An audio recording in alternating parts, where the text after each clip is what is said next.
padme hum, mani padme hum, om mani padme hum, om mani padme hum, om mani padme hum, mani padme hum, om mani padme hum, om mani padme hum, om mani padme hum, mani padme hum.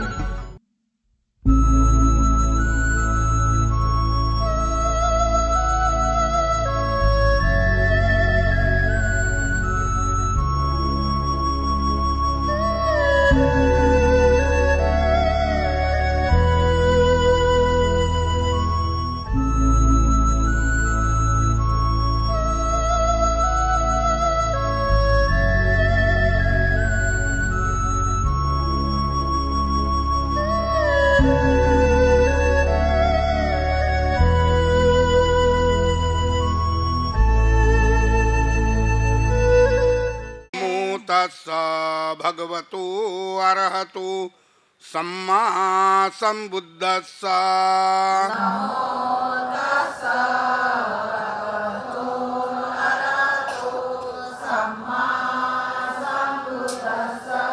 नमो तस्सा भगवतो अरहतो सम्मा संबुद्धस्सा नमो तस्सा भगवतो अरहतो सम्मा संबुद्धस्सा बुद्धं शरणं गच्छामि बुद्धं शरणं गच्छामि धम्मं शरणं गच्छामि धम्मं शरणं गच्छामि संघं शरणं गच्छामि संघं शरणं गच्छामि द्वितीयंपि बुद्धं शरणं गच्छामि द्वितीयंपि बुद्धं शरणं गच्छामि द्वितीयंपि धम्मं शरणं गच्छामि द्वितीयंपि धम्मं शरणं गच्छामि द्वितीयंपि संघं शरणं गच्छामि द्वितीयंपि संघं शरणं गच्छामि तृतीयंपि बुद्धं शरणं गच्छामि तृतीयंपि बुद्धं शरणं गच्छामि तृतीयंपि धम्मं शरणं गच्छामि तृतीयंपि धम्मं शरणं गच्छामि तृतीयंपि संघं शरणं गच्छामि तृतीयंपि संघं शरणं गच्छामि शरणगमनं सम्पूर्णं आबभते पाणातिपाता वेरमणि सिक्खापदं समादियामि पाणातिपाता वेरमणि सिक्खापदं समादियामि अदिन्नादाना वेरमणि सिक्खापदं समादियामि अदिन्नदाना वेरमणि सिक्खापदं समादियामि कामेषु मिच्छाचारा वेरमणि सिक्खापदं समादियामि कामेषु मिच्छाचारा वेरमणि सिक्खापदं समादियामि मुसावादा वेरमणि सिक्खापदं समादियामि मुसावादा वेरमणि सिक्खापदं समादियामि सुरामेरयमज्जपमादट्ठाना वेरमणि सिक्खापदं समादियामि सुरामेरयमज्जपमादठाना वेरमणि सिक्खापदं समादियामि ईशरणेन सद्धिं पञ्चशीलं धम्मं साधुकं सुरक्षितं कृत्वा अपमादेन शीलं सम्पादेथ आम्भन्ते सा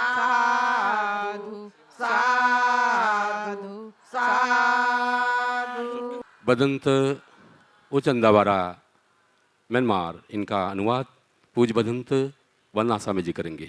ဒီနေ့အခုလိုတွေ့ကြုံတဲ့အချိန်လေးတွေ့ကြုံရတဲ့အခိုက်အတန့်လေးမှာအဓိကပြောချင်တဲ့အကြောင်းအရာလေးဒါလေးကဘယ်ထဲမှာပါလဲဆိုရင်ဦးဇင်းတို့မေတ္တာသုတ်တန်ထဲမှာပါပါတယ်အဲ့ဒီထဲမှာပါတဲ့အကြောင်းအရာလေးတစ်ခုကပါလဲဆိုရင်တကောဥစုစာသူဟုစုစာသူဝါသောသတ္တမုဒုအနတ္တိမာနီဆိုတာအလုံးသိပါတယ်နော် आज इस करुणा दिवस के अवसर पर भगवान बुद्ध की जो अनंत मैत्री और करुणा कैसा हम अपने अंदर उसको बनाइए और कैसा इस तरह की अनंत मैत्री करुणा हम डेवलप करें इस विषय पर चर्चा करना चाहता हूँ। इसमें बुद्ध ने करण्य मेत्त सूत्र में सक उजूच सुहुजूच सुवच समुद्र अनाते मानी उसका जो अर्थ है आप अच्छी तरह से अवगत है पर इस पर चर्चा करेंगे।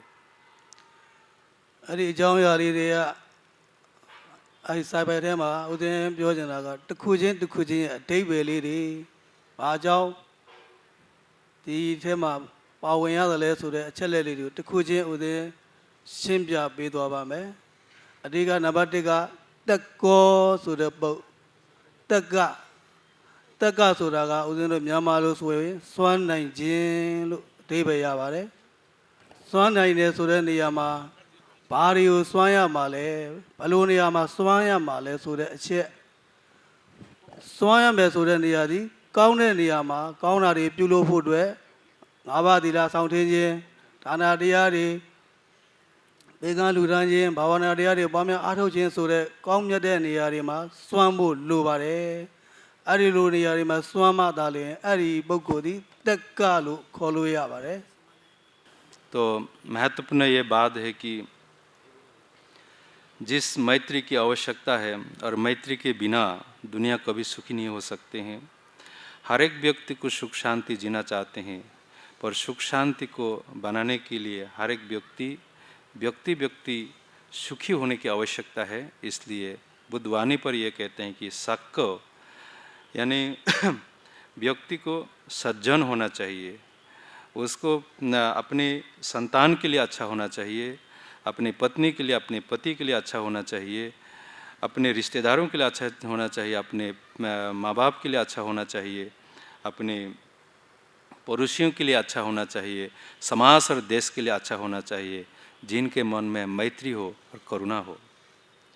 नबाने चगारो उजुसा योदा जिन योदा बोरे लोबारे योदा मुसी मादाले ले अरी बगवा तक्का फिबा में योदा मु मसीबू सोलोसी या बोरे या मेदा मठा ने मैंने काउजी चिन सेले जिम्योरे ने निदवा में सोलोसी अरी बगवा तक्का लो खोलो में आबू योदा जिन मसीदी दुए अरी बगोदी उजुसा सोरे पोंने ले मगानीबू अजा उजुसा सोरे बोदी योदा जिन को सोलो बारे अरा लुरा यो दादा ने जो दादा लोजा में सोलोसी लॉगी सिवाये रे लगोरा सिवाये रे आलू पीसो मापसे बारे। तो इसी तरह ये गुण होना कि खुद भी सुख शांति में रहें और उन्हों को भी सुख शांति में जीने दे, अपना भला जैसा करते अपना जैसा सुख शांति चाहते हैं उन्हों का भी इसी तरह सुख शांति हो, ये गुण होना तो उज्जूचा है। नबादो चेगारो रा तुहु सुसा सुआगा प्याउमा चे योदा जिन ने प्याउमा चे या मधु योदा जिन सुरागा कले तुंगे रो योदा जिन म्योदी दा उजु लो कोरे प्याउमा चे सुरागा लुजी रे मंबन गंगा यदि मु बवादकु यदि रे नियामा प्याउमा चे तछा बोमा मनालो मौंठा बिदो काउजी चिन म्यो मो फे ने यो प्याउमा चिन म्यो को दा तुहु सुसा लो दा खो बारे। सुहुजूचा जो दूसरे के प्रति ईर्षा न हो, दूसरे के प्रति मैत्री हो, दूसरे को सुख शांति को देख करके खुश होना चाहिए, दूसरों की सुख शांति वृद्धि हो रहे हैं उसको देख करके खुश होना, यही सुहुजूचा है। नादकुगा तुवा सो सदा तुवसा सुरे बोदी प्यो सो सोमा याला लवेगु चिन म्योदी तुवसा लो खो बारे ပြောဆိုဆုံးမတာမလွယ်ကူဘူးဆိုလို့ချင်းအဲ့ဒီပုဂ္ဂိုလ်ကဒုဗ္ဗဇလို့လည်းခေါ်ပါတယ်ဒုဗ္ဗဇဆိုတာကလူကြီးသူကောင်းတွေကပြောဆိုဆုံးမတာကိုမနာခံမဲနဲ့နှုတ်လံပြန်ပြီးတော့ထိုးပြီးတော့ပြောခြင်းပြန်ဆယ်ပြီးတော့ပြောဆိုခြင်းမျိုးကိုဒုဗ္ဗဇလို့ခေါ်တယ်အရေးကြီးတာကကောင်းတာလုပ်တဲ့နေရာမှာကောင်းတာတွေဆုံးမတဲ့နေရာမှာနာခံခြင်းမျိုးသည်သူဝဆပြောဆိုဆုံးမတာလွယ်ကူခြင်းမျိုးသည်သူဝဆလို့ခေါ်ပါတယ် सुवचा जो जिसको मार्गदर्शन करने में सहज हो ऐसे मार्गदर्शन करे और ऐसे बोले जो हमारी वाणी इतनी अच्छा हो जिससे अन्य व्यक्ति की दुख न हो परेशानी न हो मन में क्रोध ना आ जाए किसी के मन में दुख न हो इस बातों को ध्यान करते हुए अपने वाणी को शुद्ध करने की आवश्यकता है နောက်တစ်ခုကမုဒုဆိုတဲ့ပုတ်မုဒုဆိုတာနူးညံ့ခြင်းတိမ်မွေခြင်းလူရလို့ဖြစ်လာပြီဆိုရင်နူးညံ့တိမ်မွေမှုရှိဖို့လည်းအရေးကြီးပါတယ်ကြံတန်ခြင်းခတ်ထန်ခြင်းမျိုးမဟုတ်ဘဲနဲ့နူးညံ့တိမ်မွေမယ်ဆိုလို့ရှိရင်အရာရာအလုံးလုံးတဲ့နေရာမှာအောင်မြင်ပါလိမ့်မယ်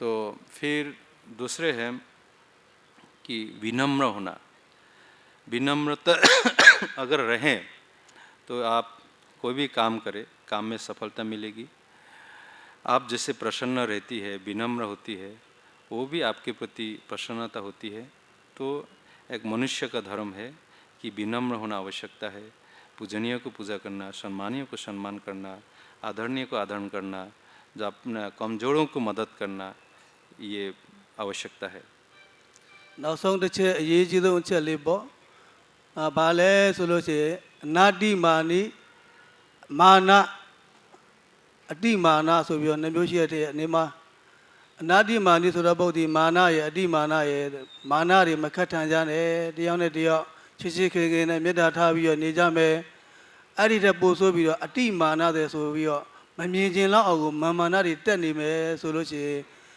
ဦးဇင်းတို့လုံးလုံးတဲ့နေရာမှာလည်းအစင်မပြေပါဘူးတရားဘာဝနာပွားများအားထုတ်တဲ့နေရာမှာဆိုလို့ရှိရင်လည်းအဲ့ဒီအတိမာနတွေရှိနေမယ်ဆိုလို့ရှိရင်အစင်မပြေပါဘူးအားလုံးအစင်ပြေဖို့အတွက်ဘဝမှာအစင်ပြေဖို့အတွက်မာနဆိုတဲ့ပုတ်ရဲ့မာနတွေမထားဖို့အတိမာနမာနတွေသိမကြီးကြဖို့တရားနဲ့တရားချစ်ချစ်ခင်ခင်နဲ့နေသွားကြမယ်ဆိုလို့ရှိရင်အားလုံးအစင်ပြေသွားပါမယ်လို့ဒါပြောကြရင်းနဲ့ဦးဇင်းညီကုန်းထုတ်ပါတယ် जो खूब आवश्यकता ये है कि हमारा ईगो बहुत बड़ा प्रॉब्लम है ईगो हमें बहुत हानि करते हैं इसलिए हमें ईगो को जड़ों से उखाड़ के फेंकना है और हम कोई व्यक्ति गलती करते हैं तो ना उनकी निंदा करेंगे कोई व्यक्ति अगर दुशील है तो ना उनकी निंदा करेंगे बल्कि उसमें जो कमियां हैं अपने में दूर कर सकते हैं तो बुद्ध की शिक्षा जो एक जिसको आचरण ही विशेषता है इसलिए व्यक्ति को आचरण द्वारा ही अपने आप को सुधारना है और एक दूसरे के प्रति मैत्री पूर्वक व्यवहार करना है और हमेशा बुद्ध की शिक्षा व्यावहारिक होना चाहिए और व्यावहारिक में ही अगर उतार आइए तो हम सचमुच दूसरे के प्रति मैत्री जब रखेंगे तो हमारा ईगो नष्ट कर सकते हैं तो हम सुख शांति पूर्वक जीवन बिता सकते हैं အခုလိုဒီ program ဝဲမှာအခုလိုပြောဆိုခွင့်ရသည့်အတွက်လည်းဝမ်းမြောက်ဝမ်းသာကိုယူမိပါတယ်ပြီးတော့အခုလိုကြွားရောက်ပြီးတော့စီစီလုံးလုံးတယောက်လာကြပါတော့ဥပဒကများဥပဒကဒါယိကမများအားလုံးကိုလည်းဒီနေ့ကိုကြီးချမ်းပါခြင်းစိတ်ချမ်းသာခြင်းပေါင်းတဲ့ပြည့်စုံကြပါစေလို့ပြောကြရင်ဖြင့်ဦးသိရဲ့ပြောစကားကိုညီကုန်းချုပ်လိုက်ပါတယ် तो मुझे इस कार्यक्रम के अवसर पर हमें जो 2 शब्द बोलने की अवसर प्राप्त हुई है मैं इसका गौरव महसूस करता हूँ और आज में जो आपने पुण्य संचय की हैं इस पुण्य के प्रभाव से धम्म लाभ हो आप सबका सुख शांति और मंगल हो वदंत चांद्र कीर्ति जी वे भी अपनी धम्म दृष्टा करेंगे मैं सभी लोगों को सर्वप्रथम माघ पूर्णिमा की मंगल कामना व्यक्त करता हूँ और माघ पूर्णिमा यह बहुत ही महत्वपूर्ण पर्व है, क्योंकि इस दिन तथागत बुद्ध ने अपने महापरिनिर्वाण की घोषणा की थी। वैशाली के क्षेत्र में, और उन्होंने कहा था कि 3 महीने के बाद मेरा महापरिनिर्वाण होने वाला है। और फरवरी के 3 महीने के बाद जो मई महीना आता है, वैशाख पूर्णिमा के दिन उनका महापरिनिर्वाण हुआ। और तब से माघ पूर्णिमा पूरे विश्व में बहुत ही धूमधाम से मनाई जाती है। लेकिन उस दिन लोग क्या करते हैं, यह जानना बहुत महत्वपूर्ण है। यदि भिक्षु संघ है तो भिक्षु संघ पातिमुख का अभ्यास करते हैं, पठन करते हैं। और उपासक उपासिकाएं सील में कैसे और मजबूत हो सकते हैं, उसके लिए वह अभ्यास करते हैं। क्योंकि दुनिया में बौद्ध की संस्कृति काफ़ी प्राचीन रही है, सनातनी रही है। इसलिए धम्मपद के यमक वज्ञ में जो 5वीं गाथा आती है, उसमें उल्लेख किया गया है, नहीं वेरे न वेरानी संबंधिता कुदाचनंग अवरेंच संबंधी एस धम्मो सनातनो। अर्थात वेर से वेर को कभी दूर नहीं किया जा सकता, वेर को अवेर से दूर किया जा सकता है। यही प्रकृति का और यही प्राचीन धम्म का नियम है। इसलिए तथागत का धम्म यह प्राचीन है, सनातनी है। इसलिए अपने देश में काफ़ी लोग यह दावा करते हैं कि हमारा धम्म सनातनी है, लेकिन उनकी ये झूठ बातें हैं, उतनी वास्तविक बातें नहीं हैं। जबकि इस गाथा से यह स्पष्ट होता है कि तथागत की शिक्षा, तथागत का धम्म सनातनी है, प्राचीन है। और इसलिए बुद्ध की संस्कृति दुनिया में लोकप्रिय हुई, क्योंकि इसका आधार सील और सदाचार रहा है।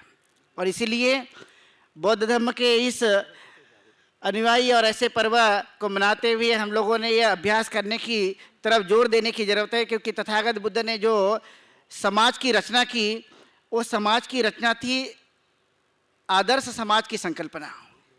और आदर्श समाज की संकल्पना में सील का होना बहुत ज़रूरी है। यदि सील नहीं तो आदर्श समाज की संकल्पना उतनी महत्वपूर्ण नहीं बन पाती। और इसलिए तथागत बुद्ध ने हमारे अपने जीवन को अच्छा बनाने के लिए और श्रेष्ठ जीवन जीने के लिए उन्होंने 5 सील दिए सर्वप्रथम। और वह सील के बारे में कहा जाता है, दानन ददंतु सद्धाय सीलन रखंतु सबदा। अर्थात दान देकर जीवन जीना और सील की रक्षा करना ये काफ़ी महत्वपूर्ण है। और इस सील हमारे जीवन का आधार स्तंभ है। और इसीलिए तथागत बुद्ध ने भिक्षु और भिक्षुनियों के लिए भी सील दिए, उसी के साथ साथ उपासक और उपासिकाओं के लिए भी सील दिए। तो उपासक उपासिकाओं के लिए सील, जिसको हम पंचशील और 8 सील कहते हैं, और भिक्षु और भिक्षुनी है और सामने रहे तो सामने के लिए 10 सील, और भिक्षु और भिक्षुनी के लिए उन्होंने और सील बनाए। अर्थात भिक्षु के लिए 227 विनय और भिक्षुनी के लिए 311 विनय बनाए। अर्थात यह आदर्श समाज, जिसको हम श्रावक संघ के नाम से भी जानते हैं। और ये श्रावक संघ, जिसको हम भिक्षु भिक्षुनी उपासक और उपासिका का संघ कहते हैं, निश्चित रूप से सील पर आधारित होना चाहिए। और इसीलिए 5 सील हमारे लिए बहुत महत्वपूर्ण है, जिसको हम पाली भाषा में पानाति पाता वेर मणि शिखा पदंग समाधियामि। प्रथम सील है, अर्थात सील हमारी खुद की रक्षा करता है, दूसरों की रक्षा करता है, और इतना ही नहीं तो पर्यावरण की भी रक्षा करता है। और इसलिए तथागत बुद्ध के जो सील, प्रथम सील है, ये काफ़ी महत्वपूर्ण है कि हम अपनी तो स्वयं की रक्षा करें, अपना आघात नहीं करते, अपनी हानि नहीं करते, उसी तरह से दूसरों की भी हमने हानि नहीं करनी चाहिए। इसीलिए कहा जाता है न हने न घाता है। अर्थात अपनी खुद की भी हम हानि न करें और दूसरों की भी हानि न करें। यदि हमने ऐसा किया तो सभी समाज, सभी मनुष्य जाति, दुनिया में रहने वाले छोटे जीव जंतु और इवन पर्यावरण, पेड़ पौधों, उनकी भी रक्षा हो जाती है। और इसलिए तथागत बुद्ध का पहला यह सील बहुत ही महत्वपूर्ण है। क्योंकि आज भी आपने देखा होगा, प्राणियों को काटा जाता है, छोटे जीव जंतुओं को हानि पहुंचाई जाती है, और इतना ही नहीं तो मनुष्य को भी हानि पहुंचाई जाती है, और इतना ही नहीं तो आपस में झगड़ा किया जाता है। और जिन बातों से मनुष्य के जीवन में दुख निर्माण होता होगा, तो दुख निर्माण करने के कारण मनुष्य कभी सुखी नहीं रह सकता। इसलिए प्रथम सील तथागत बुद्ध ने जो दिए, मनुष्य को सुखी बनाने के लिए, कि मैं तो सुखी बनूंगा और दूसरों को भी सुखी बनाऊंगा, क्योंकि आपने देखा होगा तथागत बुद्ध ने कहा सब्बे सत्ता सुखी होन्तु, कि अर्थात दुनिया में रहने वाले जितने जीव जंतु है, मनुष्य है, ये सभी सुखी बनना चाहिए। और इसीलिए उन्होंने कहा कि मेरा धम्म आदि कल्याणं मध्य कल्याणं पर्युषणं कल्याणं, कि अर्थात वर्तमान में भी यह कल्याणकारी है, मध्य में भी कल्याणकारी है और भविष्य में कल्याणकारी रहेगा। ऐसे धम्म की शिक्षा तथागत बुद्ध ने सील के माध्यम से दी, और इसीलिए सील हमारे लिए बहुत महत्वपूर्ण है। इसलिए प्रथम सील का हमने पालन करना जरूरी है, क्योंकि आदर्श समाज तभी बनेगा जब हम सीलों के ऊपर में हम सोच विचार करके उसका पालन करेंगे, उसको पुष्ट करते जाएंगे, उतना ज़्यादा मनुष्य का मन प्रगति के सीमा और चरम शिखर तक पहुँचते जाएगा। इसलिए प्रथम सील काफ़ी महत्वपूर्ण है। फिर दूसरा सील उन्होंने दिया अदिन्न दाना वेरमणि शिखा पदं समादयामि, अर्थात हमें किसी भी प्रकार की चोरी नहीं करना है, ऐसा समाज तथागत बुद्ध को अभिप्रेत था। इतना ही नहीं तो डॉक्टर बाबा साहब अम्बेडकर ने जब इसी धरती पर दीक्षा ली, तो दीक्षा लेते समय उन्होंने कहा मैं चोरी करना नहीं, और वो 22 प्रतिज्ञा में भी उसका उल्लेख किया। 60 वर्ष 4 महीने लगभग अभी हो चुका है, और इसी धरती पे डॉक्टर बाबा साहब अम्बेडकर ने इस सील की शपथ ली थी, और सील ग्रहण करने के बाद कहा कि हे मेरे अनुयायियों, मेरे समाज के लोगों, आप लोगों से मैं इच्छा रखता हूँ, अपेक्षा रखता हूँ, अपील भी करता हूँ कि आपने इस सील का जरूर से जरूर पालन करना चाहिए, क्योंकि यह सील आपस में मैत्री बढ़ाने के लिए, आपस में सुख प्रदान करने के लिए निश्चित ही मदद करेगा। इसीलिए हमें किसी भी प्रकार की चोरी नहीं करना है। इवन आज के समय में आपने देखा होगा घर वगैरह में जब हम रहते हैं, तो जिस समय हम लोग अपने परिवार में जीवन यापन करते हैं, वहाँ पर भी हमें जब तक कोई चीज़ हमें दी नहीं जाती तब तक नहीं देना है। इवन समाज में जीवन यापन करते हैं और वहाँ पर भी जो चीज़ हमें नहीं दी जाती तब तक हमने नहीं देना है। और देश में जिस जगह भी रहते हैं वहाँ पर भी हमने ऐसा कार्य नहीं करना है, क्योंकि गलती हम जो भी करते होंगे दूसरों को यदि पता नहीं भी होती, लेकिन मनुष्य के मन को जरूर पता होते रहता है, क्योंकि हम जो कुछ भी अपने जीवन काल में करते हैं वो दूसरों से छुपाई जा सकती है, लेकिन मनुष्य अपने मन से कभी भी वो चीज़ नहीं छुपा सकता है। क्यों? क्योंकि हर दिन हम जो भी काम करते हैं मन काया वाचा से, वो हमारे अपने खुद को पता होते रहता है। और इसलिए हम लोगों की सोच ज़्यादा से ज़्यादा आदर्शवान बनने के लिए दूसरा सील यानी मैं किसी भी प्रकार की चोरी नहीं करूँगा, ये ज़्यादा से ज़्यादा हमें प्रयास करना है। और नहीं तो लोग सवाल उठाते हैं कि आजकल के ज़माने में सील का पालन करना बड़ा कठिन काम है, और यदि सील का पालन नहीं किए, अरे चोरी नहीं किए, झूठ नहीं बोले तो हमारा काम नहीं चलता, ऐसा लोगों के खासकर कथन होते हैं। लेकिन तथागत बुद्ध ने कहा कि मनुष्य हर चीज़ को यदि जानता है, खुद ही जानता है, तो वह खुद के बारे में जितना ज़्यादा परिपक्वतर शुद्ध बनते रहेगा, उसकी सीमाएं, उसका जीवन उतना ही सुखकर बनते जाएगा। इसलिए हमें दूसरे सील को भी परिपक्व करना है, और आदर्श समाज की संकल्पना को पूर्ण करने के लिए दूसरे सील को जितना हम पुष्ट कर सकते हैं, जितना हम उसका पालन कर सकते हैं, करने की उतनी ही ज़रूरत है। फिर माना गया तीसरा सील कामेषु मिच्छाचारा वेरमणि शिखापदं समादयामि, अर्थात हम अपने घर में जीवन यापन करते समय, पति पत्नी का जीवन यापन करते समय हमने उस सील को बराबर ध्यान रखते हुए जीवन जीना है। यानी मैं व्यभिचार नहीं करूँगा, ये हमें शपथ लेना है, और ये शपथ लेकर हम ऐसा ही जीवन जिएंगे अपने जीवन काल में, ये हमें ज़्यादा से ज़्यादा विचार करना है। और ये करने से देश में होने वाली समस्याएं, देश में होने वाले अन्याय अत्याचार को रोका जा सकता है। और इसीलिए ये बौद्ध संस्कृति और ये बौद्ध धर्म की शिक्षा है, ये देश के लिए मददगार साबित हो सकती है। क्योंकि आपने देखा होगा आज हमारे देश में नाना प्रकार के अन्याय अत्याचार हो रहे हैं। हर दिन आए दिन आप टीवी में देखोगे तो पाओगे कहीं न कहीं अन्याय, अत्याचार, बलात्कार होने जैसी समस्या को आप देख रहे हैं। और वो देखते समय आपको लगता होगा कि हमारे ही वो सब भाई बहन हैं, कोई दूर नहीं है, लेकिन फिर भी ये हो रहा है।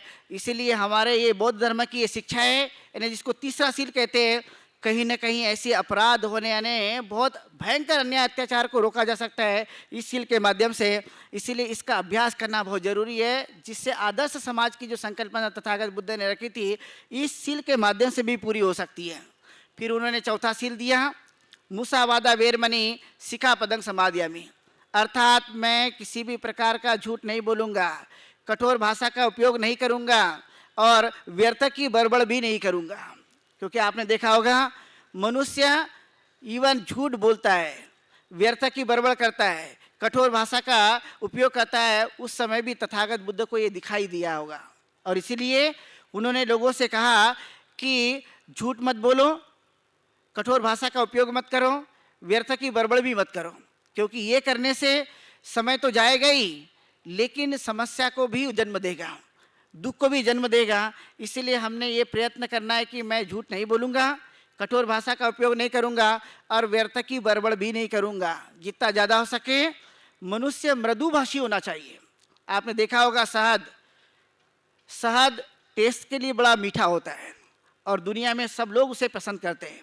उसी तरह से हमारी वाणी भी हो कि जितना ज़्यादा हो सके हम मृदुभाषी बने, कठोर शब्दों को जितना ज़्यादा हो सके त्यागने का प्रयास करें, क्योंकि जिन शब्दों के कारण हमें जीवन में दुख उत्पन्न होता होगा, जिन शब्दों के कारण हमारे जीवन में कठिनाई और बाधा उत्पन्न होती होगी, ऐसे शब्द का इस्तेमाल न करें जिससे हम अच्छा जीवन जी सकते हैं। क्योंकि आपने देखा होगा जब हम किसी को यदि गाली देते हैं और कठोर भाषा का उपयोग करते हैं तो उसे भी दुख होता है, यानी सुनने वालों को भी दुख होता है, और बाद में जब हम चिंतन मनन करते हैं खुद भी तो आपने देखा हमें भी दुख होता है। अर्थात ये दोनों को दुख पहुँचाने वाली चीज़ें हैं और इसीलिए हमने ये शब्द का इस्तेमाल नहीं करनी चाहिए। कहीं कहीं ये भी देखा गया कि लोग समय को टालने के लिए, समय से बचने के लिए, लोगों से बचने के लिए इवन झूठ भी बोलते हैं। कई जगह हमने देखा कि जब घर में गए और घर में जाने के बाद गेट पर हम पहुँचे और गेट में पहुँचने के बाद पूछा, घर में पहले बच्चे लोग आ गए और बच्चे लोग आने के बाद पूछा कि भाई मम्मी पापा है क्या, तो बच्चों को अंदर से ट्रेनिंग दी गई, बोल दो बेटा घर में माता पिता नहीं है। तो अर्थात माँ बाप भी अपने बच्चों को झूठ की शिक्षा देते हैं, और यानी माँ बाप यदि देते हैं इसका मतलब माँ बाप भी झूठ बोलते हैं। जबकि बौद्ध संस्कृति और बौद्ध धर्म के आधार पर देखा जाए तो हमने झूठ नहीं बोलना, यही संकल्प लेना है। यानी मैं अपने जीवन काल में झूठ नहीं बोलूँगा, ये ज़्यादा से ज़्यादा हमने कोशिश करनी है जिससे हमारा मन अच्छा बन सकता है। क्योंकि मन यदि जितना दूषित होगा, यानी हमारी वाणी सम्यक नहीं होगी, तो उतना ज़्यादा हमें कष्ट होते रहेगा। इसीलिए हमें सम्यक वाणी, यानी जिसको हम अपने जीवन की अच्छी वाणी के साथ साथ दूसरों को लाभ पहुंचा सकते हैं, दूसरों को सुख पहुंचा सकते हैं, ऐसा ही ज़्यादा से ज़्यादा हमने प्रयत्न करना है। क्योंकि ये हम असली शिक्षा है, ये जीवन जीने का आधार है और इसका हमने ज़्यादा से ज़्यादा अभ्यास करना जरूरी है। फिर पांचवा बहुत महत्वपूर्ण शील, जिसे कहा गया सुरा मेरे मज्जप माठा ना वेरमणि शिखा पदंग समाधियामी। अर्थात मैं अपने जीवन काल में किसी भी प्रकार के मादक पदार्थ का सेवन नहीं करूँगा। ये तथागत बुद्ध ने आज से 2600 वर्ष पहले शिक्षा दी थी और सभी अनुयायियों को और सभी लोगों को उन्होंने कहा था कि किसी भी प्रकार के मादक पदार्थ का सेवन न करें। लेकिन आपने देखा होगा बाबा साहब अम्बेडकर की धम्म क्रांति के बाद 60 साल और 4 महीने पूरे होने के बाद भी आज भी बौद्ध समाज शराब पीता है। इतना ही नहीं, कहीं जन्मदिन के अवसर पे जाओ, शादियों में जाओ, इवन सगाई में जाओ, किसी की मृत्यु संस्कार में पहुंच जाओ, लेकिन आज भी लोग शराब पी रहे हैं। यानी इससे मुक्ति आज भी नहीं मिली है। अर्थात तथागत बुद्ध ने उस काल में यदि इस बात को कहा था तो कहीं ना कहीं इससे लाभ मिलता ही है। क्योंकि शराब पीने से तथागत बुद्ध ने और इवन बाबा साहब अम्बेडकर ने जो बुद्ध और उसके धम्म ग्रंथ लिख कर दिए, उन्होंने कहा भाई शराब पीने से मनुष्य के जीवन में 6 हानियाँ होती है। नंबर 1, हमारे पैसे चले जाते हैं, भविष्य में कहीं ना कहीं रोग होने की संभावना है, हमारा मन असंतुलित हो जाता है और परिवार दुखी जीवन जीता है। ऐसे अनेक प्रकार की जो हानियां मनुष्य के जीवन में आती है सिर्फ ये मादक पदार्थ के सेवन करने से, शराब के सेवन करने से। तो कहीं ना कहीं हमें इसे रोकने की ज़रूरत है और जितना ज़्यादा हो सके पालन करने की ज़रूरत है। क्योंकि कई लोग कहते हैं बिना शराब पीने हमें शक्ति नहीं मिलती, और इसीलिए आजकल के समय में आपने देखा ही होगा कि लोग बोलते हैं बियर पीना शरीर के लिए बड़ा लाभदायक है। लेकिन आपको पता होगा कि शराब चाहे बियर हो या मोये की हो, किसी भी प्रकार की हो, उसमें अल्कोहल होता है और अल्कोहल हमारे शरीर के लिए हानिकर होता है। और ये हानि होने के बाद भी लोग यदि इसकी प्रशंसा करते होंगे कि बियर पीने से यदि हमारे जीवन में लाभ मिलता है और शक्ति मिलती है, तो कहीं ना कहीं इसको हमें पीछे छोड़ने की ज़रूरत है। और आदर्श समाज की जो संकल्पना तथागत बुद्ध और परम पूज्य डॉक्टर बाबा साहब अम्बेडकर ने रखी थी कि हम सील का अभ्यास करें, सील में पुष्ट बन जाए और जितना ज़्यादा हो सके हम अपने जीवन को सुखमय बनाएं, क्योंकि हमें कोई सुखी नहीं बनाएगा। सुखी बनने का रास्ता यदि तथागत बुद्ध ने दिया तो खुद कहते हैं कि हम अपने खुद के माध्यम से खुद की रक्षा कर सकते हैं, क्योंकि दुनिया में हमारा कोई स्वामी नहीं है। बाकी लोगों ने बताया कि दुनिया में तुम्हारे दूसरे स्वामी हैं, लेकिन तथागत बुद्ध कहते हैं कि हम खुद अपने स्वामी हैं। इसीलिए कहा जाता है अत्ता ही यतनो नातो कुही नातो परोशिया, कि अर्थात मनुष्य अपना स्वामी खुद है, उसका दुनिया में कोई स्वामी नहीं है। इस बात को जानकर हम सील का अभ्यास करके खुद ही सुखी बन सकते हैं, खुद की रक्षा खुद कर सकते हैं और इसका लाभ दूसरों को भी पहुंचा सकते हैं। इतना ही नहीं तो जीव जंतु और पर्यावरण को भी इसका लाभ पहुंचा सकते हैं। ये खास महत्वपूर्ण बात है। इसलिए हम ज़्यादा से ज़्यादा इसका अभ्यास करें और आदर्श समाज हम अपने देश में बनाएं, जिससे लोग जाने कि बौद्ध समाज बड़ा अच्छा होता है, बौद्ध धर्म बड़ा अच्छा है, लोग इसकी प्रशंसा करें और ज़्यादा से ज़्यादा हमारा इसका हम खुद और दूसरों को भी पालन करने के लिए प्रेरित करें, उसकी प्रशंसा करें। आज माघ पूर्णिमा के अवसर पर मैं इतने ही बातें कहते हुए यहीं पर रुकता हूँ। और यहाँ पर जो यह समिति माघ पूजा पूर्णिमा की समिति जो यहाँ पर आयोजित की और जिन्होंने मुझे बोलने का अवसर प्रदान किया, मैं उन सभी के प्रति मैं मंगल कामना व्यक्त करता हूँ।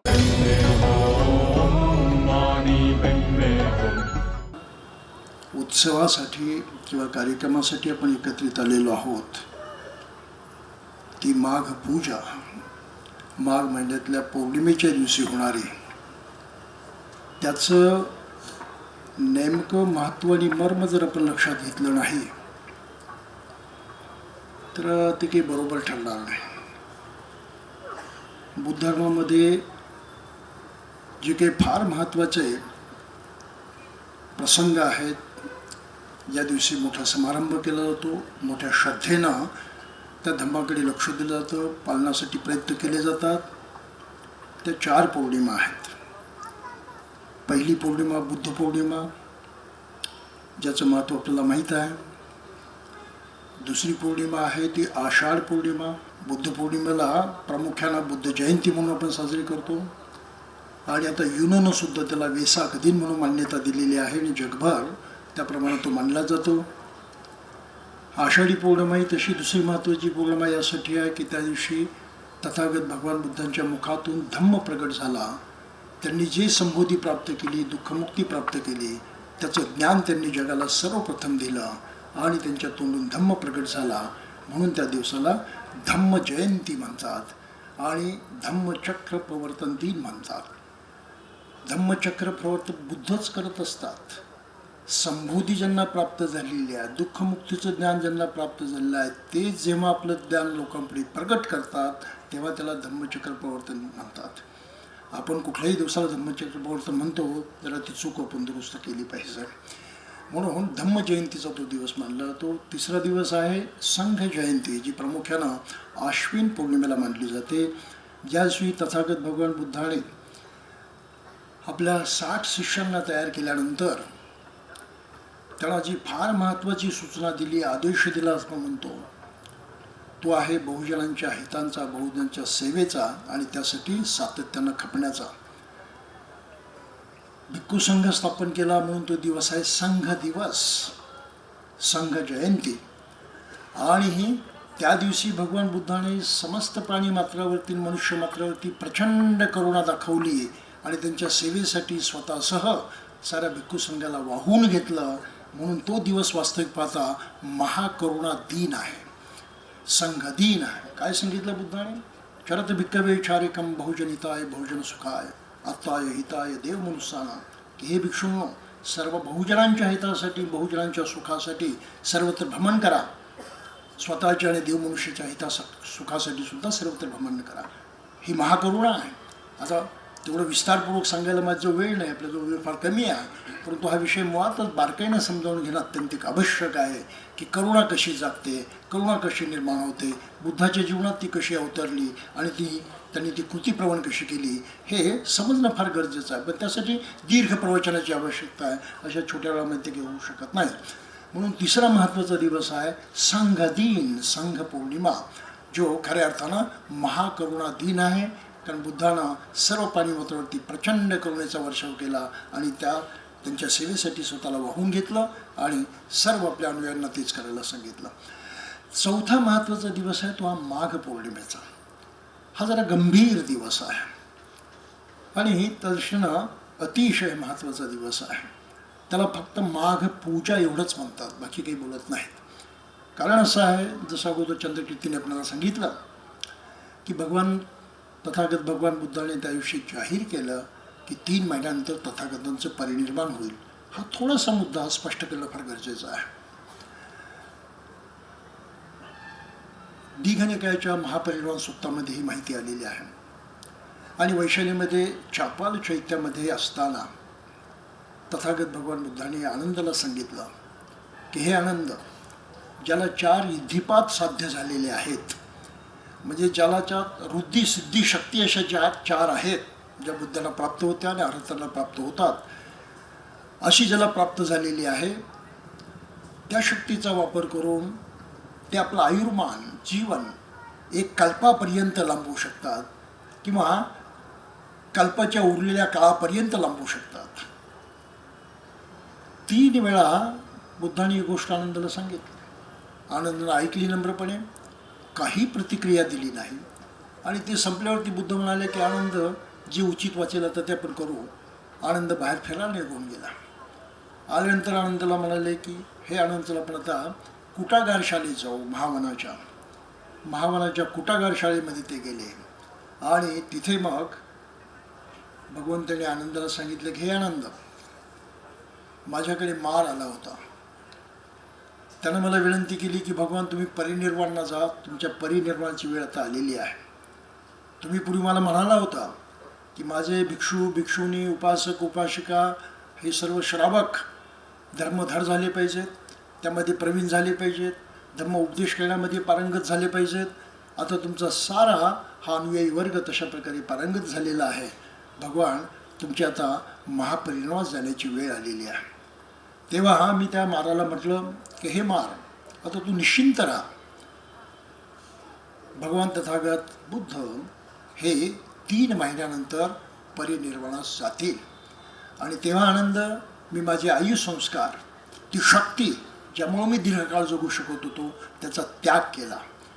हे ऐकल्यानंतर आनंद फार गडबडून गेला. त्याला फार दुःख झालं की भगवानांचं परिनिर्वाण होणार आहे. म्हणून त्याने विनंती केली, भगवान असं काही करू नका, तुमची आम्हाला गरज आहे, तुम्ही राहा, कल्पापर्यंत राहा आमच्यामध्ये. तेव्हा भगवंताला म्हणाले, आनंद, ती वेळ गेलेली आहे. मी तुला 3 वेळा सांगितलं, त्याच्या अगोदरही अनेक वेळा मी सांगितलं की ज्याला रुद्धिसिद्धी प्राप्त झालेला आहे तो कल्पापर्यंत जिवंत राहू शकतो. तो काहीही बोलला नाही. आनंद, तुझ्यातून दुःखटाचा अपराध झालेला आहे, तथागतांना विनंती न केल्याचा अपराध झालेला आहे, एक प्रकारचा उपमर्द झालेला आहे. आता तथागतांनी संस्कार त्यागलेले आहेत, त्यामुळं आता ते काही फिरवता येत नाही. 3 महिन्यानंतर तथागतांचं परिनिर्वाण होईल. ही अत्यंत कष्टाची दुःखाची गोष्ट होती सर्व भिक्षू संघासाठी आणि सर्व बौद्धांच्यासाठी. आणि त्या गंभीर वातावरणामध्ये पुढे जेव्हा संगीती झाली, तिथे आनंदावरती तो आरोप ठेवला गेला की आनंद, तू भगवंताला का विनंती केली नाही. तेव्हा आनंद म्हटला की का कोणास ठाऊक, पण माझ्यावरती मार सवार झाला होता, मला काही तेव्हा आठवलं नाही, मला काही कळलं नाही. पण आनंदाच्या चुकीमुळं आपण बुद्धाच्या सहवासामध्ये मुकलो, याचं दुःख बौद्ध समाजाला अत्यंत झालं, त्या भिक्षू संघाला अत्यंत झालं. आणि तेव्हापासून तो हा पौर्णिमेचा दिवस भगवंताच्याबद्दल कृतज्ञता व्यक्त करण्यासाठी, भगवान आमचं चुकलं आहे, आम्हाला क्षमा करा म्हणून क्षमा मागण्यासाठी वापरला जातो. त्याला क्षमापना याचना म्हणतात, क्षमापना. म्हणून हा माघ पौर्णिमेचा दिवस आहे, हा क्षमेचा दिवस आहे. आणि ही क्षमा कशी मागायची, तर बुद्धाने सांगितले त्या महापरिनिर्वाण सूत्रामध्ये की 4 गोष्टी करणं गरजेचं आहे. बुद्ध धम्म संघ यांच्याबद्दल प्रगाढ श्रद्धा जोपासली पाहिजे आणि शिलांमध्ये तितकाच विश्वास ठेवून त्याचं कठोर पालन केलं पाहिजे. म्हणून माघ पौर्णिमेच्या दिवशी उपवासाचं कठोरपणे पालन केलं जातं. प्रत्येक मनुष्य आपली बुद्धाबद्दलची, धम्माबद्दलची, संघाबद्दलची श्रद्धा वाढवण्यासाठी कसोशीनं प्रयत्न करतात. मी थायलंडमध्ये बघितलं, रात्र मेडिटेशन करतात, 24 तास उपासक विहारामध्ये राहतात भिक्षूंच्या सहवासामध्ये आणि आपली ती श्रद्धा प्रकट करतात. बुद्ध धम्म संघाबद्दलचा आदर जो आहे, श्रद्धा आहे, ती वाढवण्याचा प्रयत्न करतात आणि कसोशीलशिलांचं पालन करतात. त्यामुळं हा दिवस आहे बौद्धांच्या बुद्ध धम्माबद्दल, बुद्ध धम्म संघाबद्दल बांधिलकी पक्की करणारा दिवस आणि त्यांच्या मनामध्ये ही भावना चेतवणारा की आपल्या हातून चूक झालेली आहे, भगवंताचं आपण ऐकलं नाही, परंतु ते गेले तरी त्यांची पूजा करण्याचं साधन आपल्याकडे आहे, ते फक्त बुद्ध धम्म संघाच्याबद्दल श्रद्धा वाढवणं. हा एक मुद्दा आहे, त्याचं आणखी विश्लेषण करता येईल पण वेळ नाही माझ्याकडे. दुसरा एक महत्त्वाचा मुद्दा आहे की या दिवशी तथागत बुद्धाने भिक्षूंना ओवाद पातिमोक्ष दिला आणि ते फार महत्त्वाचं आहे.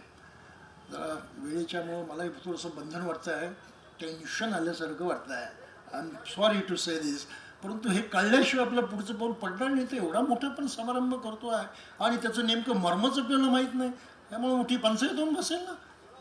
बुद्धाचा प्रत्येक उपदेश सुखाचाच आहे, चांगलाच आहे, तो किती जरी ऐकला तरी कमीच पडतो. म्हणून संघाच्याबद्दल मला थोडंसं आपल्याला सांगायचं आहे. जगाच्या इतिहासामध्ये संघ स्थापन केला फक्त बुद्धाने. का? याचं फार महत्त्वाचं कारण आहे. मनुष्य प्राणी सुखासाठी जगतो, ते सुख त्याला आत्ता इथे हवं असतं, ते तथागतांनी मिळवलं संबोधीच्या प्राप्तीमधून आणि ती विद्या धम्माच्या माध्यमातून, आपल्या उपदेशाच्या माध्यमातून लोकांना दिली. आणि फार महत्त्वाची गोष्ट केली, त्याला हे बजावून सांगितलं की बघ तू एकटा जगतोयस असं नाही, प्रत्येक मनुष्य एक एकटा जगू शकत नाही, तो डिपेंडंट आहे, अवलंबून आहे. संपूर्ण शरीरांशी जन्मास येतो बालक म्हणून, परंतु आपल्या हाताचा वापर करता येत नाही, पायाचा वापर करत नाही, तोंडाचा वापर करता येत नाही, कशाचाच वापर करता येत नाही. इतकं ते बालक परावलंबी असतं, दुसऱ्यावरती अवलंबून असतं. त्याचं संगोपन व्हावं लागतं, त्याला घडवावं लागतं, जगवावं लागतं. तेव्हा कुठे 10-15 वर्षानंतर ते स्वतःच्या क्षमतेनं जगण्यास लायक होतं. मनुष्य परावलंबी आहे, दुसऱ्यावरती अवलंबून आहे, तो स्वावलंबी नाही. कोंबडीचं पिल्लू अंड्यातून बाहेर आल्याबरोबर तुरू चालायला लागतं, त्याला कोणाच्या मदतीची गरज नाही, जगण्यासाठी सक्षम असतं ते. परंतु मनुष्य मात्र जगण्यासाठी सक्षम नाही. ज्यासाठी तो जगण्यासाठी सक्षम नाही, त्याचप्रमाणे तो आपल्या पूर्णत्वासाठी सुद्धा, परिपूर्ण होण्यासाठी सुद्धा सक्षम नाही, त्याला दुसऱ्याची गरज लागतेच. म्हणून मनुष्य दुसऱ्यावरती अवलंबून आहे. तो नुसता बीइंग नाही, नुसता प्राणी नाही. तर त्याला व्हिएतनामचे महान आचार्य, झेन आचार्य थिक नॅथ हान यांनी फार सुंदर शब्द वापरलेला आहे. म्हणजे बौद्ध इतिहासामध्ये प्रथमतः तो शब्द आलेला आहे. त्यांनी म्हटलं की मनुष्य कसा आहे, मनुष्य is not just a being. मनुष्य हा नुसता प्राणी नाही, तो इंटर बीइंग आहे. इंटर बीइंग, सर्वांशी जोडलेला, सर्वांशी संलग्न असणारा प्राणी आहे, स्वतंत्र नाही. आणि त्याचा विकासही त्या सर्वांच्यावरती अवलंबून आहे. म्हणून त्याचं शरीर, त्याचं मन ही त्याची स्वतःची व्यक्तिगत ऊर्जा, पर्सनल एनर्जी. परंतु त्याला गरज असते सामाजिक ऊर्जेची सुद्धा, सामूहिक ऊर्जेची सुद्धा, कलेक्टिव्ह एनर्जीची सुद्धा. ती कलेक्टिव्ह एनर्जी म्हणजे संघ आहे. संघाशिवाय मनुष्य प्रगत होऊ शकत नाही, ही महत्वाची गोष्ट आहे. आणि म्हणून तथागतांनी संघ स्थापन केला आणि त्याला किती महत्त्व दिलं.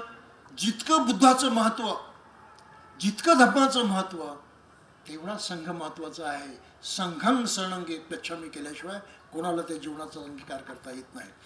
म्हणून संघाचं इतकं प्रचंड महत्त्व असल्यामुळं त्या संघानं हा निष्कलंक जीवन जगण्याचा आदर्श लोकांच्या पुढे ठेवला पाहिजे आणि त्यासाठी संघ निष्कलंक राहिला पाहिजे. त्याच्या निष्कलंक राहण्यासाठी म्हणून त्यांना ओवाद पातिमोक्ष दिलेला आहे. या आचरणाचे कडक नियम दिलेले आहेत, ते त्यांनी पाळले पाहिजे, त्यासाठी प्रयत्न केले पाहिजेत. आणि जर त्यांनी असं केलं तर हा धम्म, ही शिकवण अनंत काळ पण टिकेल, चिरंतर राहील, असं भगवंतांनी सांगितलेलं होतं. हा थोडासा मार्मिक भाग आहे, तो आपण लक्षात घेतला पाहिजे. त्या ओवाद पातिमोक्षाचं जर आपण अनुकरण करत नसू, जर आपण त्या प्रमाणे जगण्याचा प्रयत्न करत नसू, तर आपण संघामध्ये असू शकत नाही. आता हे पातिमोक्षाचे नियम नुसते भिक्षूंना लागू आहेत अशातला भाग नाही, त्यांना ते जास्तीत जास्त लागू आहेत आणि ते केलंच पाहिजे, कंपल्शन आहे. परंतु त्यामधले अनेक नियम उपासकांना लागू होतात, त्यांनी सुद्धा त्याचा अंगीकार केला पाहिजे. त्यांच्यावरती सक्ती नाही, त्यांनी ते स्वखोषणा केलं पाहिजे. म्हणून संघं शरणं गच्छामी करणं सर्वात अवघड आहे, सर्वात अवघड. कुठेही जा, बौद्ध समाज एक दिसणार नाही. एक दिसण्यासाठी 4 गोष्टींची गरज असते. परस्पराबद्दल आदर असला पाहिजे. जो संघामध्ये आहे, केव्हाही भिक्षू एकमेकांना भेटले तो वंदन केल्याशिवाय त्यांचं भेटणं पूर्ण होत नाही. जे सिनियर असतील त्यांना हा मान दिल्याशिवाय संघामध्ये पर्याय नाही. तशी शिस्त ते स्वतःला लावून घेतात. अहंग तुटला पाहिजे. अहंकारामुळे मी काय कमी आहे का म्हणून आम्ही एकमेकाशी टक्करत राहतो, एकमेकाशी दूर राहतो. या देशामध्ये तोडण्याचं काम केलंय मनुष्य. जी संस्कृती निर्माण झाली, जो धर्म निर्माण झाला, त्यानं काय शिकवलं माणसाला? तू काहीतरी आहेस, दुसरा वेगळाच आहे, तुम्ही दोघे एकसारखे नाहीत, तुमच्यामध्ये भेदाभेद आहे. म्हणून प्रत्येकाच्या मनामध्ये द्वेष आणि राग भरून टाकला आणि माणसाला माणसापासून तोडून टाकलं, ज्याचं नाव जाती व्यवस्था. जाती व्यवस्था तोडण्यासाठी बाबासाहेबांनी बुद्धाचा धम्म स्वीकारला. आणि दुर्दैवाची गोष्ट आहे की बौद्ध बनलेली माणसंही जातीला चिकटून राहिली. लक्षात घ्या आपण किती चूक करतोय ते. जात तुटलीच पाहिजे, संपलीच पाहिजे, तो विचार सुद्धा डोक्यात असता कामा नये. ही समता आली पाहिजे. म्हणून समता ही पहिली गोष्ट आहे, ती पाळायला शिकावी लागते. म्हणून धर्मांतर करा, नामांतर करा आणि एकोप्यानं जगण्याचा प्रयत्न करा. गटबाजी तुझं माझं अजिबात असता कामा नये. विहार हे सर्वांचं आहे, कोणाच्या मुठभर लोकांच्या मालकीचं नसतं, हे थोडंसं लक्षात घ्या. परंतु नाही तसं चाललं समाजामध्ये, ते घडत नाही आहे. ते घडावं अशी इच्छा आहे आणि त्या दृष्टीनं माघपूजेसारखा समारंभ जो आहे त्याचं मर्म आपण लक्षात घेतलं पाहिजे. दुसरी गोष्ट आहे, सकारात्मक दृष्टी ठेवली पाहिजे, नकारात्मक नाही. सर्व सुखाचा मुख्य पाया तो आहे सकारात्मक, आणि बुद्धानं त्याच्यावरती जोर दिला आहे. ती सकारात्मकता भिक्षू संघामध्ये अंतर्बाह्य दिसावी म्हणून त्यांना पाठीमुखाचं हे काम दिलेलं आहे आचरणाचं. हे दुसरं महत्त्व आपण लक्षात ठेवलं पाहिजे. जेव्हा हा सकारात्मक दृष्टिकोन असतो, आपण दुसऱ्याचा आदर करतो, तेव्हा तिसरी गोष्ट करायची असते, संबंध तोडू नका, एकमेकांपासून दूर जाऊ नका. शेवटी तुम्ही त्याच्यावरती अवलंबून आहे. ती सामूहिक एनर्जी आहे, कलेक्टिव्ह एनर्जी आहे, सामूहिक शक्ती आहे. व्यक्तिगत विकासासाठी त्याच्या गरज असते त्या सामूहिक शक्तीची. जर तुम्ही स्वतःला तोडलं, हरून जाल, संपवून जाल, विकास नाही होणार. तुम्ही किती जरी प्रयत्न केले तरी त्या सामाजिक एनर्जीची गरज आहे, सोशल एनर्जीची गरज आहे. ही संघाची शक्ती आहे आणि ती संघ शक्ती या समाजाला लागली, मानव जातीला लागली, तरच तो मानव समाज जो आहे काहीतरी पराक्रम गाजून राहील, नाहीतर त्याला ते करता येणार नाही. म्हणून तिसरी गोष्ट आहे, तोडू नका, जोडण्याचा प्रयत्न करा. आणि जर बौद्ध एकमेकाला जोडण्याचा प्रयत्न करत नसतील तर आपलं संघशरण कमजोर आहे हे त्यांनी लक्षात गेलं पाहिजे. आणि शेवटची गोष्ट आहे, प्रिय वाचा, अर्थपूर्ण आचरण, प्रिय वाचा. म्हणून लोकसंग्रहाचे 4 सिद्धांत बुद्धाने सांगितले आहे.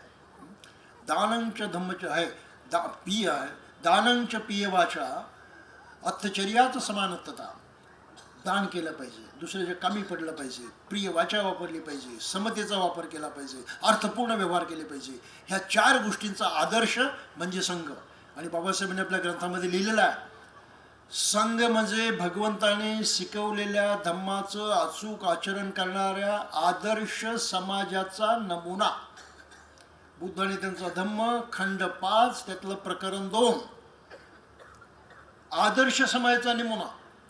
आणि उपासकानं त्या भिक्षूच्या पावलावरती पाऊल टाकून जगणं जाणं हे उपासकाचं कर्तव्य. संघ महत्वाचा आहे. या देशात संघाची गरज आहे, संघ समाजाची गरज आहे. नुसता भिक्षूचा संघ नाही, संघ 4 लोकांचा होतो, भिक्षू भिक्षुनी, उपासक उपासिका. आणि या 4पैकी ज्यांना कमीत कमी श्रोतापन्न अवस्था प्राप्त होते त्यांना आर्य संघ म्हणतात. त्यामुळं एखादा उपासक उपासिकाही आर्य असते, एखादा भिक्षू भिक्षुनी सुद्धा आर्य असते. परंतु प्राप्ती झाल्यानंतर त्या खोलात जायला मला वेळ नाही म्हणून त्यावरती बोलत नाही. पण हे लक्षात घ्या, संघ म्हणजे समग्र समाज, आणि समग्र समाजामध्ये ऐक्य राहिलं पाहिजे. त्या ऐक्याचा आदर्श भिक्षू संघाने घालून दिला पाहिजे आणि उपासकाने त्याचं पालन केलं पाहिजे. आणि त्यासाठी बांधिलकी पत्करणं, त्यासाठी समर्पित होणं, हे ह्या माघ पौर्णिमेच्या दिवशी अत्यंत महत्त्वाचं कार्य आहे. गंभीरपणे आपण ते केलं पाहिजे. म्हणून उवाद पातिमुख का दिला त्याचं कारण हे आहे. आणि माघपूजा का करतात त्याचं कारण हे आहे की आम्ही कृतज्ञता व्यक्त करतो भगवंताच्या प्रती. आपण एवढं दिलं, आमच्यातून गेला, आमचं चुकलं, आम्ही तुम्हाला आमच्याबरोबर जास्त काळ राहण्याचं सांगणं आम्हाला काही जमलं नाही तेव्हा. अशा पद्धतीनं ह्या पातिमोक्ष पठणाचा आणि ह्या माघपूजेचा संबंध आहे. एवढं कृपया आपण लक्षात घ्यावं. एवढंच मला थोडक्यामध्ये सांगणं गरजेचं होतं. मी इथेच थांबतो. आपली क्षमा मागून आपल्या सर्वांचं मंगल चिंतन करतो आणि हे 2 संदेश आपण आपल्या कृपया जीवनामध्ये उतरवण्याचा प्रयत्न करावा एवढी अपेक्षा बाळगतो. भवतु सब्ब मंगलम. जय वेद.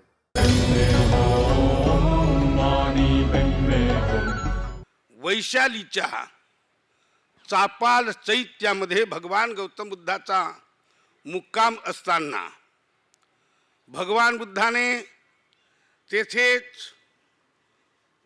शेवटचा संदेश,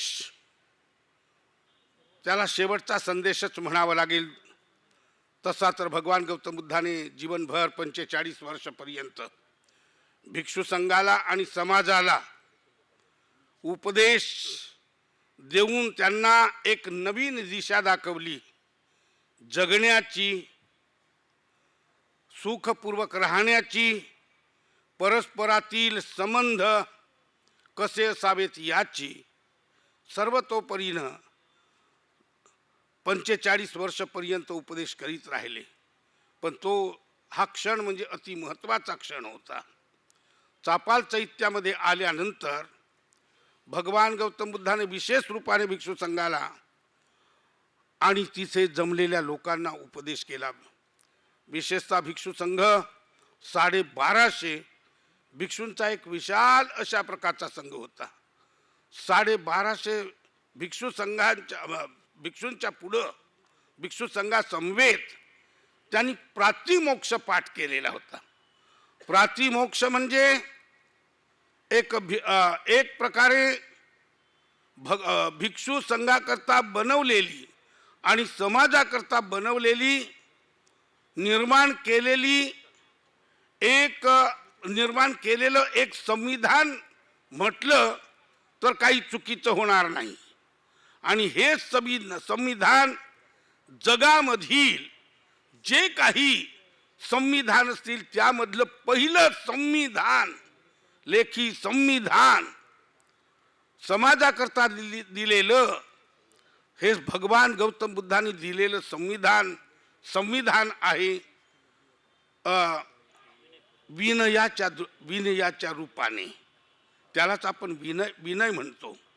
आणि हा विनय ह्या संविधानाचा विसर कधीही होता कामा नये म्हणून भिक्षू लोक वेळोवेळी त्या प्रसंगी याचा उपयोग करतात प्रातिमोक्ष पाठ करून. भगवान बुद्धाने ज्याची निर्मिती केली, ज्या संविधानाची निर्मिती केली, प्रातिमोक्षाची निर्मिती केली, त्या प्रातिमोक्षाचा पाठ चापाल चैत्यामध्ये वैशालीच्या 1250 भिक्षूंच्या समवेत त्यांनी केलेला होता. त्यामध्ये सगळ्याच बाबीचे नियम तिथे सांगितलेले आहेत. प्रायश्चित कशानं होते, भिक्षूंच्या अयोग्य म्हणजे कोणी कसा होतो वगैरे अशा प्रकारचे खूप. आपण चालायचं कसं, बोलायचं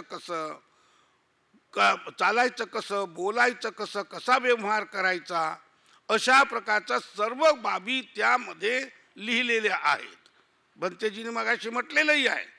हा जो प्रातिमोक्ष आहे केवळ भिक्षू लोकांसाठीच आहे असं नाही, तर हा बाकीच्या सामान्य लोकांकरता देखील उपयोगी आहे.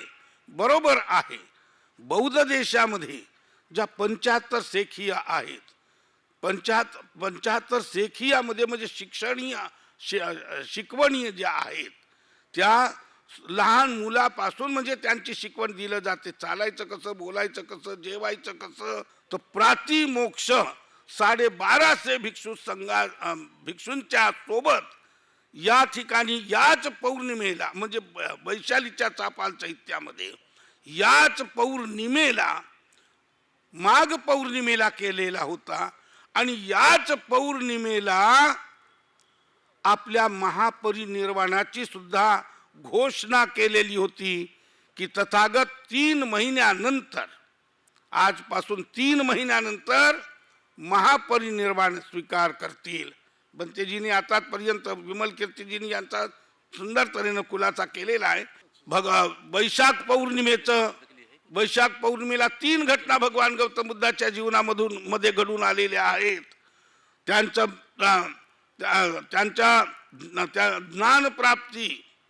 त्यांची ज्ञानप्राप्ती, महापरिनिर्वाण आणि जन्म ह्या तिन्ही घटना वैशाख पौर्णिमेला घडल्या. आणि वैशाख पौर्णिमा आपण नंबर 1 वर पवित्र मानतो.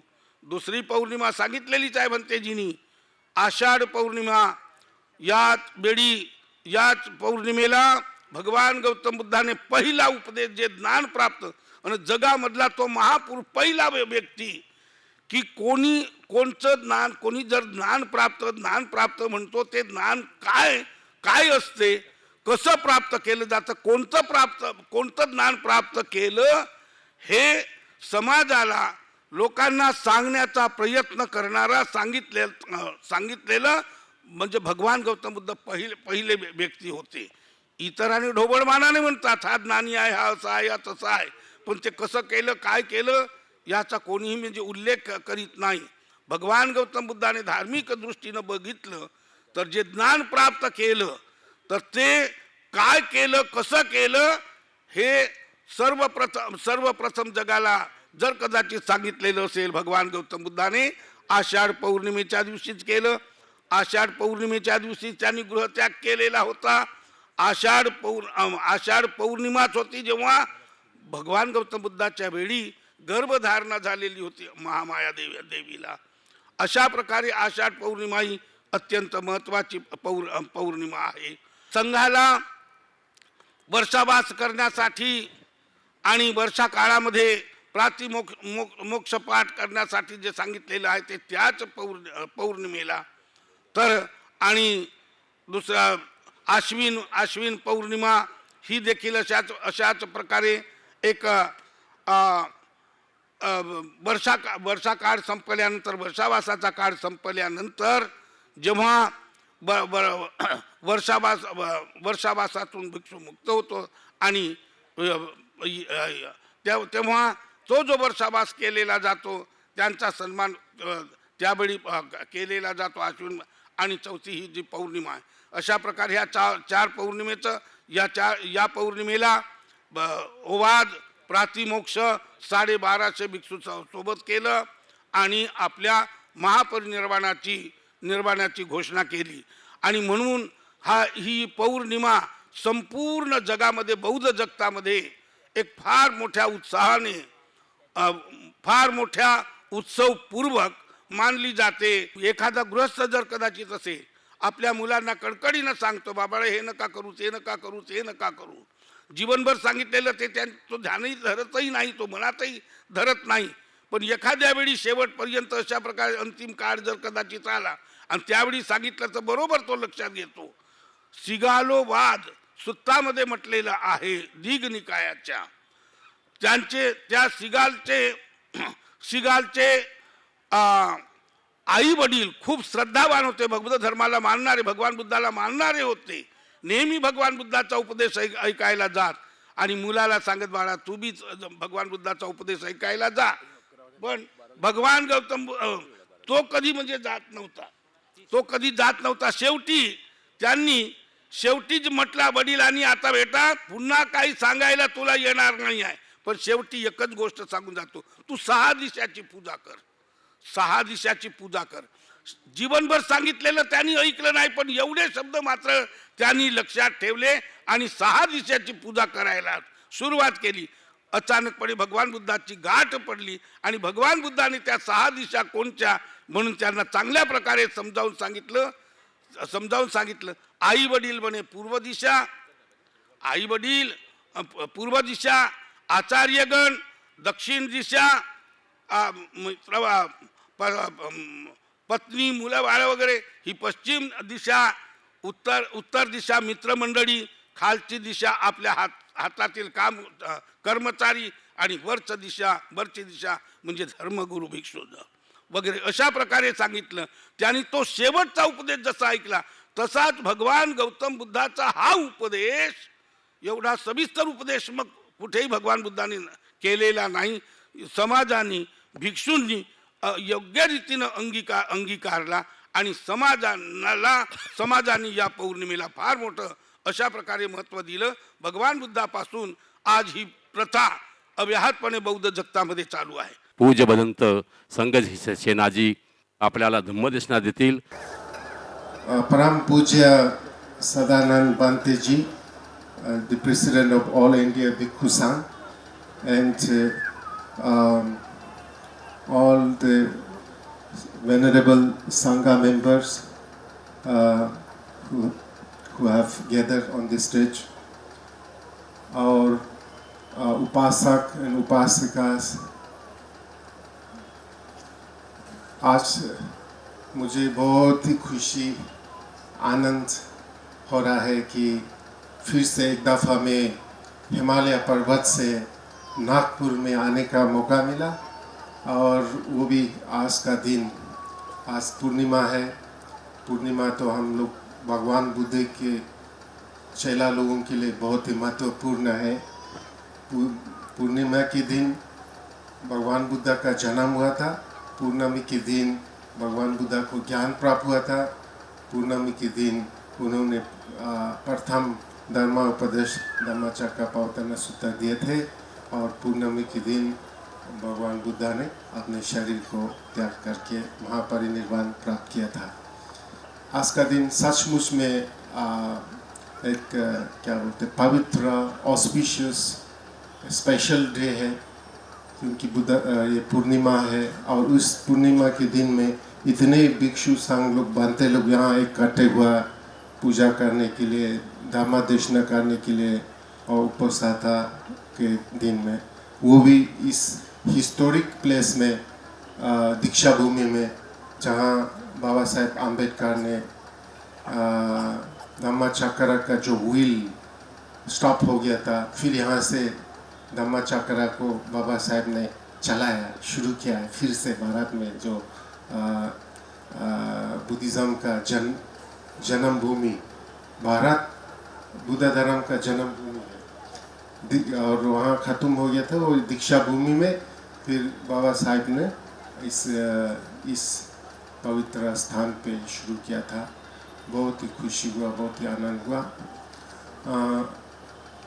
आप सब को सुना होगा, जानते होंगे, और कुछ लोग पहुँचे भी होगा. हमारे उत्तर भारत में हिमालय में एक जगह है, वो जगह का नाम है Ladakh, part of Jammu and Kashmir state, Jammu Kashmir state. वहाँ पर पिछले बहुत हंड्रेड्स ऑफ ईयर, 2000 साल से, करीब 2000 साल से बुद्ध धर्म को बड़ा श्रद्धा भक्ति से बचा के रखा है. तो हम वहाँ से आया हूँ, हिमालय पर्वत से. तो वहाँ टिबेटन बुद्धिज़्म, जितने भी बुद्धिस्ट है वो टिबेटन बुद्धिज़्म को, महायाना बुद्धिज़्म को फॉलो करते हैं. मैं भी उधर ही जन्म हुआ, उधर ही बड़ा हुआ, लेकिन मैं थेरावादा संघ में ऑर्डन हुआ है. थेरावादा ट्रेडिशन में, श्रीलंका ट्रेडिशन में, बेंगलोर में मेरा गुरु आचार्य बुद्ध रखीता के पास. तो लद्दाख में पहला थेरावादा विहार वहाँ स्थापना किया है. वहाँ बड़े कैंपस है, वहाँ कई एक्टिविटीज़ चलते हैं, स्कूल एजुकेशन, मेडिकल और बहुत से एक्टिविटीज़ चलते हैं. तो पिछले कई साल से मैं हमारे न्यू बौद्ध भाई बहनों के साथ जुड़ा हूँ. और पिछले कई साल से मैं कोशिश कर रहा था कि जो न्यू बुद्धिज़्म तो हम नहीं बोलना चाहेंगे, बाबा साहेब आम्बेडकर बुद्धिज़्म नहीं बोलना चाहेंगे, लेकिन बहुत से लोग बोलते हैं भारत के न्यू बुद्धिज़्म, बाबा साहेब के फॉलोअर्स.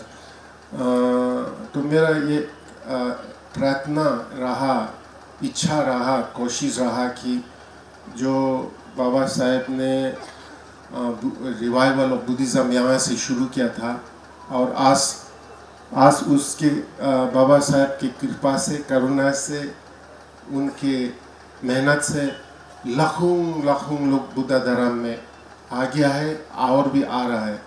तो मेरा कोशिश रहा उनको ट्रेडिशनल बुद्धिस्ट के साथ कैसे ज्वाइन करें, कैसे मिलाव करें। ये अम्बेडकराइज बुद्धिस्ट, न्यू बुद्धिस्ट बोल के एक नया सेक्ट अलग सा नहीं रहना चाहिए। जो बुद्धिस्ट बना तो बुद्धिस्ट, तो ये तभी होगा कि हमारे भारत में जितने भी जो नया बुद्धिस्ट बने हैं वो ट्रेडिशनल बौद्ध लोगों के साथ मिले, उनके साथ इंटरेक्शन हो। बौद्ध देशों से लोग यहाँ आए, आप लोगों को जितना हो सके सहायता करें, गाइड करें, मार्गदर्शन करें, इंकरेजमेंट दे, इंस्पिरेशन दे, सहायता दे। और हमारे बौद्ध लोग भी Burma, Thailand, Sri Lanka, Japan, Korea, China, जहाँ भी बुद्धिज़्म ट्रेडिशनल बुद्धिस्ट है वहाँ जाने का मौका मिले और जाना चाहिए। ये मेरी इच्छा थे। तो इस इच्छा से मैं पिछले कुछ साल से यहाँ से भी कुछ लोग बौद्ध देशों में ले जाने का कोशिश किया। और आज अभी शाम को एक करुणा आफ्टर दिस 1 बजे महाकरुणा दिवस बोल कर के हमने एक प्रोग्राम शुरू किया था पिछले 4-5 साल से। ये ज़्यादा से ज़्यादा हम नॉर्थ इंडिया में, उत्तर भारत में किया है। तो उसका रिस्पांस बहुत अच्छा आया है। बहुत लोग, सभी लोग चाहते हैं करुणा, दया, ध्यान, शीला, समाधि, प्रज्ञा, सभी लोग चाहता है। तो उसमें से महाकरुणा के नाम पर मैंने एक प्रोग्राम शुरू किया था। बहुत ही अच्छा रिस्पांस मिला है। रिस्पांस क्या बोलेंगे, रिस्पांस को क्या बोलते हैं हिंदी में? उसका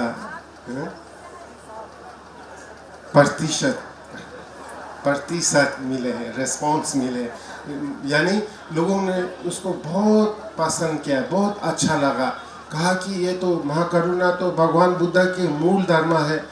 खासकर आजकल के युग में जहाँ हिंसा है, मारपीट है, इतनी कठिनाई है, पूरा दुनिया में मारपीट हो रहा है। खाली महाकरुणा, भगवान बुद्ध के महाकरुणा ही इनको बचा सकते हैं, सेव कर सकते हैं। तो लोगों ने मुझे बहुत इनकरेज किया कि आप ये महाकरुणा क्यों 1-2 जगह में करते हो, भारत, उत्तर भारत में। आप हो सकेगा तो भारत के अलग अलग जगह में करो, विदेश में भी करो। तो ये रिस्पांस मिलने के बाद इस साल हमने कई एक जगहों में करने का कोशिश किया है। पहला हमारा महाकरुणा प्रोग्राम इस साल में अहमदाबाद में था, दूसरा प्रोग्राम दिल्ली में था, तीसरा बॉम्बे में था। बहुत बड़ा सक्सेस हुआ है, बहुत अच्छा हुआ है, बहुत से लोग आए हैं। और ये चौथा इधर नागपुर में है। नागपुर में हमारे कुछ उपासिका लोग मेरा बिहार में, लद्दाख में आए थे। आवाज़ टीवी के डायरेक्टर्स अमन कामले आए थे और बहुत से लोग आए थे। तो उनसे जोड़ा तो उन्होंने उनके एफर्ट से आज बहुत अच्छा यहाँ इंतज़ाम किया है। और इसके बाद हम लोग अमरावती जा रहा हूँ। अमरावती आंध्र प्रदेश में, वहाँ के चीफ मिनिस्टर भी आ रहे हैं। वो चाहते तो आंध्र प्रदेश के न्यू कैपिटल जो बन रहा है वो अमरावती में बन रहा है। तो उनका आंध्र प्रदेश गवर्नमेंट का इच्छा है कि उनका जो new capital Buddhist value base, भगवान बुद्ध के महाकरुणा के ऊपर बेस करके वो सिटी डेवलप किया जाए, न्यू कैपिटल सिटी। तो हिस्टोरिकली भी अमरावती बहुत इम्पोर्टेंट है। वहाँ हमारे बुद्ध बहुत बड़े बड़े ज्ञानी नागार्जुना जैसे वहाँ उनका जन्म हुआ था, वहाँ से प्रचार हुआ था। तो फिर नेक्स्ट हम लोग वहाँ जा रहे हैं। उसके बाद चंडीगढ़ में, उसके बाद जम्मू में, उसके बाद विदेशों में है, मलेशिया, सिंगापुर, इंडोनेशिया, फिर यूरोप में भी है। सब जगह करने के लिए आ रहे हैं। तो मैं सोचता हूँ जितने भी जगहों में हमने ये किया है, सबसे इम्पोर्टेंट हम यहाँ समझते हैं। ये यहाँ भगवान बुद्ध ने बोला था कि 2500 साल के बाद ये भगवान बुद्ध का धर्म फिर से ज़बरदस्त से ऊपर आएंगे। तो ये यहाँ से शुरू हुआ। अभी मॉडर्न हेडक्वार्टर, बुद्धिज़्म का हेडक्वार्टर नागपुर केंद्र है, हेडक्वार्टर। तो इसके लिए हमारे लद्दाख से आर्टिस्ट 20-30 आर्टिस्ट लोग बहुत ही सुंदर एक कार्यक्रम लेकर के आया है करुणा के ऊपर और आप लोगों के लिए करुणा महाकरुणा को याद दिलाने के लिए, महाकरुणा को अपने मन में जागृत करने के लिए, जीवन में लगाने के लिए, अपने शांति के लिए और अपने सुख के लिए, अपने मुक्ति के लिए और दूसरों के लिए भी, सबों के लिए। तो ये 1 बजे से शुरू होगा। आप लोग सब यहाँ रहना है, उसको देख के जाना है। अब लद्दाख में हमारा कैंपस काफ़ी बड़ा है, 250 एकड़ में हमने कई एक प्रोग्राम शुरू किया है और उस कैंपस के बीच में बाबा साहेब के मूर्ति इसी साइज का भी वहाँ स्थापन किया है अगस्त में, लास्ट ईयर का अगस्त में। ये हमारे डॉक्टर हर्षदीप कामले और उनके मिसेस कामले हैं, वो नागपुर के हैं, अभी बॉम्बे में कमिश्नर है। सचमुच में वो श्रद्धावान, इतने डिवोटेड है बुद्धा शासन को, बुद्धिस्ट संघा मेंबर सबको। तो हाँ, उनकी पत्नी थाईलैंड से है। तो उन्होंने ये बाबा साहेब की मूर्ति डोनेट किया थे। उसके लिए आपके महाराष्ट्र के chief minister special charter flight लेकर के वहाँ आए थे, उसको इनॉग्रेशन करने के लिए, उद्घाटन करने के लिए आए थे। और वो बहुत एक हिस्टोरिक था, इम्पोर्टेंट था। और वहाँ आपके चीफ मिनिस्टर ने doctor Baba Saheb Ambedkar memorial park के लिए भी फाउंडेशन स्टोन वहाँ लगाया और उन्होंने अनाउंस भी किया है कि महाराष्ट्र गवर्नमेंट की ओर से भी सहायता चाहिए तो कुछ सहायता करेंगे। तो हमारा इच्छा है कि वहाँ कैंपस के बीच में एक सुंदर बाबा साहेब आम्बेडकर मेमोरियल पार्क हो और उसके अंदर एक लाइब्रेरी भी हो, एक म्यूज़ियम भी हो, बाबा साहेब के ऊपर एक म्यूज़ियम और एक लाइब्रेरी में। ये इच्छा हम करते हैं और ज़रूर एक दिन एक सुंदर सा बाबा साहेब मेमोरियल पार्क और म्यूज़ियम लाइब्रेरी बनेंगे। और लास्ट ईयर से और पिछले साल से काफ़ी लोग महाराष्ट्र से आना शुरू किया है। वहाँ कैंपस में आप लोग सबको रहने के लिए बहुत अच्छा अवस्था है, पूजा करें, मेडिटेशन करें, पहाड़ में जाए, सब के लिए अच्छा है।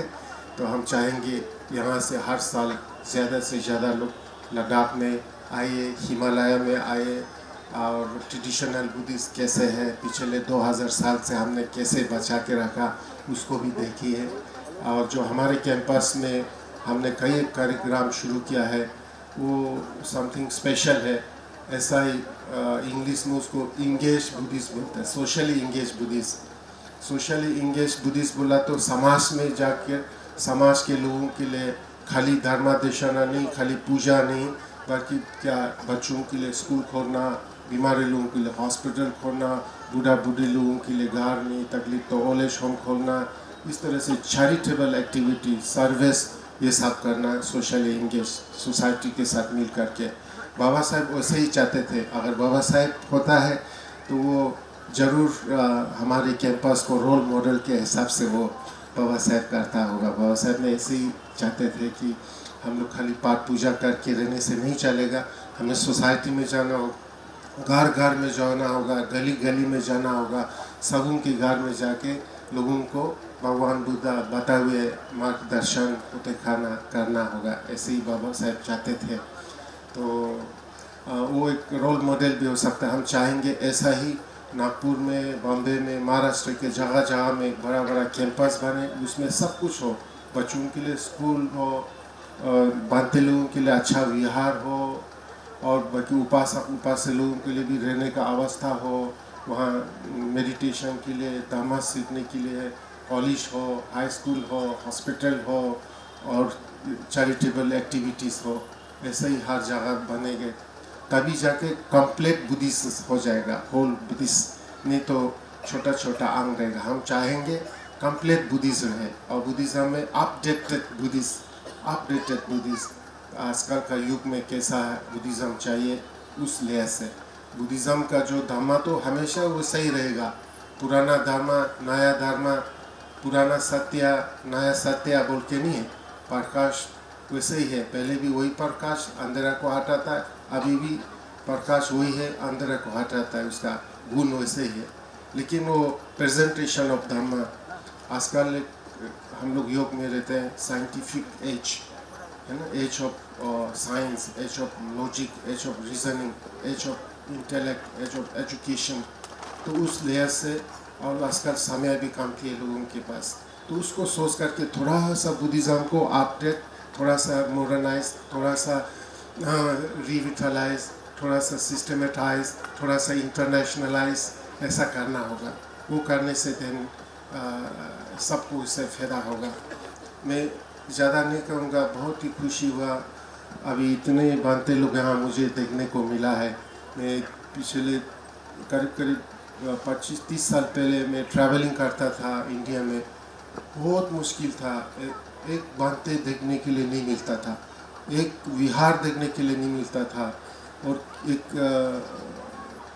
बुद्धिज़्म के ऊपर एक पुस्तक ढूंढने का नहीं मिलते थे। लखनऊ में महाबोधि सोसाइटी में हम गया था 25-30 साल पहले, वहाँ एक छोटा सा अलमारा था, उसमें कुछ किताबें थे, तो मैं चाहते थे वो किताब को थोड़ा देखे, लेकिन 2 ताला लगा के रखे थे। तो मैंने बोला भाई ये किताब को देखना चाहता हूँ, ताला खोल सकते हैं क्या? उन्होंने बोला सॉरी नहीं खोल सकता। मैंने बोला क्यों? पुस्तक गुम हो जाता है, गुम होने से फिर मिलता नहीं, ऐसा हालत था। एक किताब मिलता नहीं था, एक भंते देखने को नहीं मिलता था, एक बुद्धिस्ट फ्लैग देखने को नहीं मिलता था, एक विहार नहीं मिलता था। अभी देखिए हर जगह भारत के कोना कोना में, हर शहर में बुद्ध विहार है, भंते लोग आ गए, संघा का स्थापन हुआ है, तो बहुत ही अच्छा हुआ। बाबा साहब का जो 125वां साल जन्मदिन मना रहा था, मैं बॉम्बे में गया था 2 दफ़ा, तो मुझे लगा तो बौद्ध देश में पहुंचने का जैसा मुझे महसूस हुआ। इतने बुद्धिस्ट फ्लैग हैंग हो रहा था, हर जगह बुद्धा की पिक्चर थे, बाबा साहब के थे और झंडा थे, तो मुझे ऐसा लगा कि किसी बुद्धिस्ट कंट्री में, बौद्ध देश में पहुंच गया। ये सब कृपा बाबा साहब आम्बेडकर की कृपा से हुआ है। सचमुच में बाबा साहब को तो कितने भी उनको क्या प्रशंसा करो, हमारे पास शब्द नहीं है। और अभी जो हम माँ करुणा का प्रोग्राम कर रहे हैं, माँ करुणा, बाबा साहब के जीवन में, in the life and the work of Baba Sahab, I am not sure how often the world माँ करुणा एक्टर्स आते हैं, पता नहीं, लेकिन उनका life, whole life of Baba Sahab and work, nothing but the expression of great compassion. वो करुणा का सागर थे, जो उन्होंने इतना भलाई किया, हम लोगों का कल्याण किया, उससे भी बड़ा करुणा हो ही नहीं सकता है। हमारे unfortunately society, Indian society divided in caste system, तो जो suppress, oppress, neglected, unfairly, unjustly ऐसे थे, वो सब को उन्होंने हटा के उधार किया और उनको एक डिग्निफाइड, एक न्यू जीवन दिया है, नया जीवन दिया है। तो उससे भी बड़ा करुणा क्या हो सकता है? Baba Saheb is the role model of माँ करुणा, ग्रेट कंपैशन, उन्होंने किया है। तो उन्होंने तो एक मार्गदर्शन करके रास्ता हमें दिखा करके गया है, लेकिन हमें अभी बहुत कुछ करने का है। हम लोग सब मिल करके जो बाबा साहब ने शुरू किया है उसको कंप्लीट करना हम लोग सबका कर्तव्य, ड्यूटी है। अभी तो बहुत अच्छा हुआ, फिर भी विलेजों में, गाँव में हमारे लोगों को, बहुत से लोगों को तकलीफ में, कास्ट में है, उनको एजुकेशन देना, उनको धर्म देना है, उनको भी पूरा रास्ते में धर्म का रास्ता दिखाना है। तो मैं ज़्यादा नहीं बोलते हुए मैं फिर से पूज्य भिक्षु संघा को नमस्कार करता हूँ, और ये ऑर्गेनाइजिंग कमेटी, आवाज़ टीवी हुआ, अमन जी और बहुत से जो विजय मिश्राम और उनकी जो होल टीम को बहुत बहुत धन्यवाद करना चाहता हूँ। और हमारा एक कोशिश रहेंगे कि यूथ एक्सचेंज, जहाँ बॉम्बे का, नागपुर की जो यूथ को थाईलैंड जैसा, मलेशिया जैसा में जाके यूथ एक्सचेंज प्रोग्राम करने के लिए आज हमारे पास एक दो वेरी इम्पोर्टेंट पर्सन हमने इनवाइट करके लाया। एक डॉक्टर तान फ्रॉम मलेशिया, वो करुणा के ऊपर कीनोट स्पीकर है। फिर उसके साथ एक रिम्पोचे है तिबेटन बुद्धिज़्म का, बहुत एक्टिव है, वो एक हाई रैंक का है, वो भी आए हैं। वो लोग सब आपको क्या बोलेंगे धम्मादेशना करेंगे मिल करके। फिर बुद्ध शासन को फिर से भारत में स्थापन करेंगे, फिर से भारत को बुद्धमय बनाएंगे। बहुत बहुत धन्यवाद।